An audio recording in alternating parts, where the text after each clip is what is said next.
知汉法师，诸位居士大人们，大家早，阿弥陀佛。阿弥陀佛。今天要跟大家分享《大智度论》忍辱的故事。有人问说，如何在内心的种种法，就是种种现象升起的时候，能够忍，能够认可、了解它们。修行安忍，对人、对事、对物，我们一般会称呼叫忍辱。但是如果是对法，也就是说对心理的种种现象的时候，我们就叫做认识、理解、认可。那今天这里讲的是对法的认可，对法的法忍。论主龙树菩萨回答说，菩萨这样子思维，我虽然还没有得到，就是还没有成就，还没有到达解脱，贪嗔痴种种的烦恼还没有完全的断尽。倘若我没有办法修法的安忍，也就是说认识对法的认识、认可，对现象有透彻的看法、理解，那么就跟凡人没有什么差别，那就没有资格称为菩萨。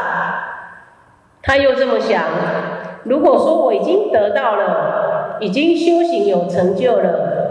也断除所有的贪嗔痴等结使烦恼，那么就无法可忍，也就是没有什么法可以忍的。那当然这里的无法可忍不是我们一般理解的我已经忍到没有办法再忍的这个无法可忍。这里的无法可忍是没有什么法可以忍，可以认识，可以认可的，也就是说没有什么现象可以执着的了。那又饥渴、寒热、饥饿口渴、身体冷热等色身的这个种种现象，这一些是外在的魔君，是外在的烦恼，而种种结使内心的烦恼，这一些是内在的魔，内魔贼。我应当要破除这两种魔君，以成就佛道。如果不这样子做的话，那么就无法成就佛道。意思就是说，想要成就佛道，不管是外在的障碍，或者内心内在的这些障碍，都应当要破除，不受他们干扰控制。所以说，烦恼不除，则无法成佛。这里举个例子说，像释迦牟尼佛，他当初苦行6年，那魔王来告诉他说，刹利贵人，因为释迦牟尼佛是刹利主的、刹帝利主的人，所以这里说刹利贵人，在你生命的1000个部分中，你只剩下一个部分可以活了，就是只剩下一点点可以活了。这个是魔王在恐吓他，说你赶快，你快没命了，你赶快起来吧，赶快不要在这里修行了，你赶快回到你的祖国去，不要继续在这里静坐修行了，回祖国去修布施、修福，可以得到今世、后世所有人类中及天上无比的快乐。意思就是告诉释迦牟尼佛，释迦菩萨了哈，就是说你不要出三界了，你不要出离6道轮回，这个是不容易修的，修道是不容易的，你不要这么勤劳的苦修，你这么辛苦用心的修行，这一些都白费的。那他除了恐吓他以外，他还说，你如果不听我的劝告，执迷不悟，继续坐着修行不起来，那么我将派遣众多的魔君来扰乱你，来击败你。那释迦菩萨说，我当下就可以击破毁灭你强大的内军，更何况是外军呢？你派外军来击败我有什么用呢？那魔王就说，你怎么有办法破我的内军？你怎么知道我的阵容有多大呢？你认为什么是我的内军呢？那释迦菩萨就回答说：我当然知道你这个魔王用什么魔军来诱惑修行者。释迦菩萨就回答说：欲是汝出军，忧愁为第二，口渴的渴第三军，可爱也是口渴的可爱为第四，睡眠第五军，部位为第六，疑回第七军，嗔恚为第八，戾养虚称9，至高灭人10。我们简单的解释一下欲望就是你第一支的魔军，你利用感官6根、五欲、色声香味触，以种种的欲望来诱惑出家修行人。忧愁是第二个，当欲望达不到的时候，内心就产生对现状的不满，因此而担心、忧愁、苦恼。3饥渴，虽然是生理的基本现象，物质需求，肚子会饿，口会渴，但每一天都要一直求与应付这个色身，更何况是错误的追求，吃好的喝贵的，那就更加的偏离修道了。可爱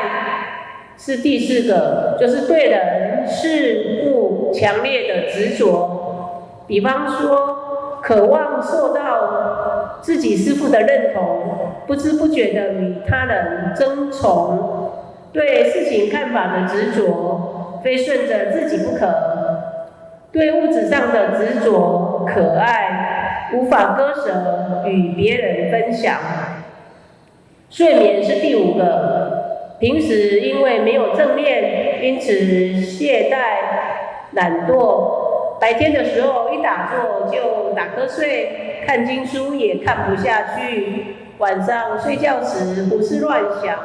导致睡眠品质不良，而早上又起不来，也就是被睡魔绑架了。部位是第6，因为修行还没有上路，所以对自己的出家生涯一点把握都没有，内心充满对未来的不确定，而内心产生恐慌、恐怖及恐惧，甚至于升起邪见，对于失去自我及死亡有很强大的恐惧、害怕。怀疑后悔是第7，就是对因果、对法、对修行上的正知见有疑惑，甚至于怀疑自己到底出家对不对呢？后悔当初怎么会出家修道呢？在家不是舒服一点吗？干嘛跟自己过不去呢？这个是第7个。第8的话是嗔恚、傲慢、没感恩心。这个的话就是以自我为中心，有一点点的成就，就觉得自己很了不起，自以为是，就是我能，我最厉害了。所以就忘记感恩所有造成自己今天能成就的一切人、一切的因缘，就是傲慢，没有感恩心。9的话是名闻、利养、虚称，就是名不符实，虚有名闻利养，但没有实际的德行。第10是至高灭人，就是自以为高人一等而轻视别人。那以上这10个魔军呢，就是会淹没出家人，会淹没修行人。但是释迦菩萨他最后说，我会用禅定智慧的力量破除你这10个魔军。当我成就佛道以后，我要度脱一切众生。就是释迦菩萨他没有受到魔王的要挟，没有因为魔王的这个10个魔军而被诱惑，所以他最后他还发了大愿，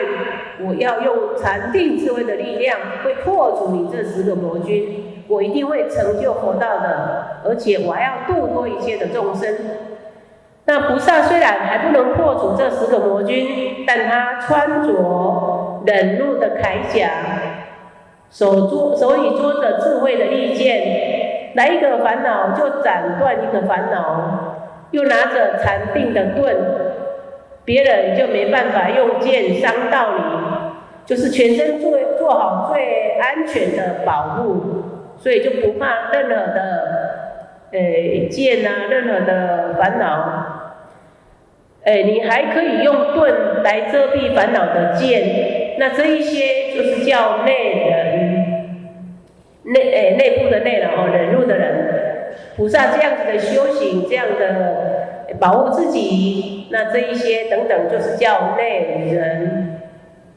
那以上是10魔君，也就是10种对出家修行者的一个诱惑障碍。那我再重复一下这个10魔君哈，就是欲，第一个是欲，第二个是忧愁，第3个是饥渴，第4个是可爱，第5个是睡眠，第6个部位，第7个疑悔，第8个嗔恚傲慢没感恩心，9是力扬虚称，第10是至高灭人。那当然，这10种修行的诱惑、修行的障碍，也可能发生在在家菩萨的日常生活中。我们简单的来讲，第一个欲望，从眼耳鼻舌身意，不管是看到的、听到的，就是有很多的欲望，我要买什么来满足内心的虚荣心。那对财富也是希望累积越多越好，甚至于有的会炫耀财富。2忧愁，当得到财富、名利、地位，就自以为是啊，我好棒棒哦。如果得不到的话，那内心就非常的忧愁，怎么别人这么富有，唯独我这么贫穷呢？整天就以忧愁为由。3饥渴。有了物资，有了财富，然后就大鱼大肉的追求享受，专门就是吃高胆固醇、高血糖的食物，那就喝最贵的名酒、红酒等等，整日就是追求吃喝玩乐。4可爱，对情感上的饥渴，有一个老婆可以爱就好了，就还可以了。有的还要另外找女朋友，甚至有的看一个爱一个，不懂得节制自己的欲念，对种种的东西从不知道要满足珍惜，更谈不上什么少欲知足了。5睡眠，我要买什么最特别的床，我要睡好一点的、舒服一点的、有香味的，床要多么大、多么的豪华、多么的气派。甚至有的我要水床，要电动床等等，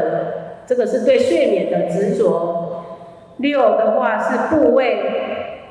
赚到一些钱，有办法满足自己的欲望，但是心里也会担心，我的钱可以用多久啊？够不够啊？够不够到我老了到死了？那当年纪越来越大的时候，就会想，我的皱纹这么多怎么办？我会不会生病？会不会死？那所以就开始护卫自己的生命，还有恐惧未来会发生什么事呢？我的子女会不会爱我呢？当我老了病了，他们会不会放着我不管呢？我老了怎么办呢？等等的一大堆的恐惧部位。7怀疑后悔，我现在累积这么多的财富，我有这么多的房子，会不会有人想要侵占我的财产呢？种种的怀疑，那后悔说，我当初如果多投资一点，就可以多赚一笔，银行存款可能就可以多好几个0了。8嗔恚傲慢没感恩心，当累积一些财富，就自以为了不起，对这辈子的贵人一点感恩心都没有，觉得我太了不起了，这一切都是我自己搞定的。我太聪明、太有能力了，所以不需要感谢任何人。9名闻利养虚称，就是做一点善事，然后就要到处去宣传、去吹嘘，让所有的人都知道我在做善事，唯恐别人不知道我在做善事。那喜欢别人称赞他，所以就越来越膨胀，自以为多么的了不起，还搞不懂自己已经落入名闻利养的魔君了，使自高灭人，自以为学佛这么久了，我是老修行者，我懂得比你多，我比你会修行会念经，我多么的厉害，我多么的不耻佛教，结果就是没有谦卑心。那这样子的话是背道而驰，与道相违，那渐渐的也看不起别人。那这4种魔君呢，常常打得我们稀里哗啦的，所以眼看着阎罗王的帖子一张一张的寄来，一张一张的收到，哎呀，这个高血压、高血糖、胆固醇这3个指数都高，心律也不整，那接着就眼睁睁的等待着死亡。那这一辈子累积的财富啊、名利什么都带不走，只能随业流转。那总之，在这个五光十色的花花世界中，外在的诱惑力实在太多了。虽然魔王有10种魔君，但释迦牟尼佛有更多更强大的教导我们的方法。所以穿上忍辱的铠甲吧，不要随便就被人伤到，抓着智慧的利剑，修禅定的盾，斩断所有的贪嗔痴的烦恼执着，让我们认清10种魔君的诱惑，修学佛法的法忍，来彻底的击溃魔王，成就佛道。阿弥陀佛。